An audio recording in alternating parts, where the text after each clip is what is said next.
नमस्कार। गुरु ज्ञान आईएएस के डेली न्यूज अपडेट प्रोग्राम में आपका स्वागत है। इस डीएनयू में चर्चा का विषय है विशल ब्लोअर पोर्टल यानी IREDA। हाल ही में भारतीय अक्षय ऊर्जा विकास एजेंसी यानी IREDA ने सतर्कता जागरूकता सप्ताह 2021 के एक भाग के रूप में विशल ब्लोअर पोर्टल लॉन्च किया है।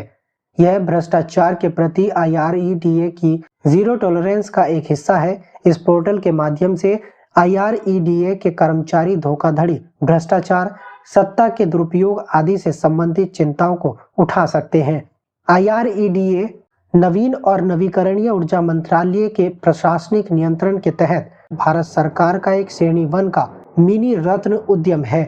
कंपनी अधिनियम 2013 के अनुसार विशल ब्लोइंग एक ऐसी कार्रवाई है जिसका उद्देश्य किसी संगठन में अनैतिक प्रथाओं की ओर हितधारकों का ध्यान आकर्षित करता है।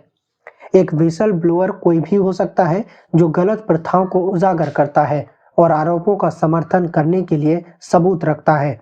वे या तो संगठन के भीतर या बाहर से हो सकते हैं, जैसे कि वर्तमान और पूर्व कर्मचारी, शेयरधारक, बाहरी लेखा परीक्षक एवं वकील।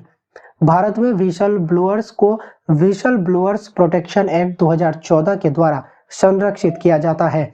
जनवरी 2020 में भारतीय प्रतिभूति और विनिमय बोर्ड यानी सेबी ने इनसाइडर ट्रेडिंग मामलों के बारे में जानकारी साझा करने के लिए विशल ब्लोअर और अन्य मुखबिरों को पुरस्कृत करने के लिए एक नया तंत्र स्थापित किया था।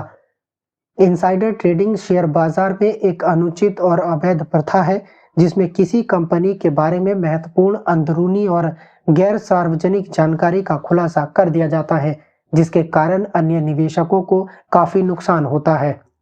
यह प्रत्येक वर्ष सरदार वल्लभ भाई पटेल के जन्मदिन सप्ताह के दौरान मनाया जाता है, जिन्हें अक्सर भारत का बिस्मार्क कहा जाता है। यह केंद्रीय सतर्कता आयोग द्वारा मनाया जाता है। राष्ट्रीय एकता दिवस प्रत्येक वर्ष 31 अक्टूबर को सरदार वल्लभ भाई पटेल की जयंती को चिन्हित करने के लिए मनाया जाता है। इस वर्ष 26 अक्टूबर से 1 नवंबर तक सतर्कता सप्ताह मनाया गया है।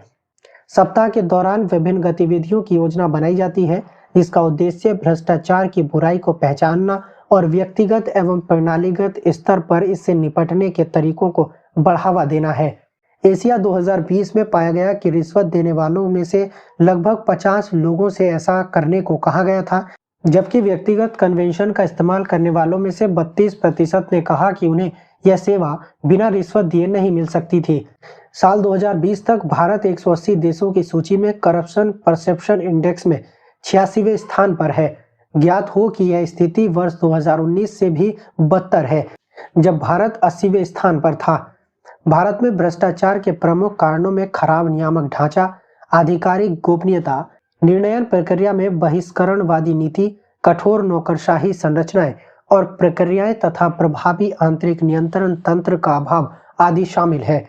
यह संसाधनों के उपयोग में अक्षमताओं को बढ़ावा देता है, बाजारों को विकृत करता है, गुणवत्ता से समझौता करता है, पर्यावरण को नष्ट करता है और भारतीय सुरक्षा के लिए एक गंभीर खतरा उत्पन्न करता है।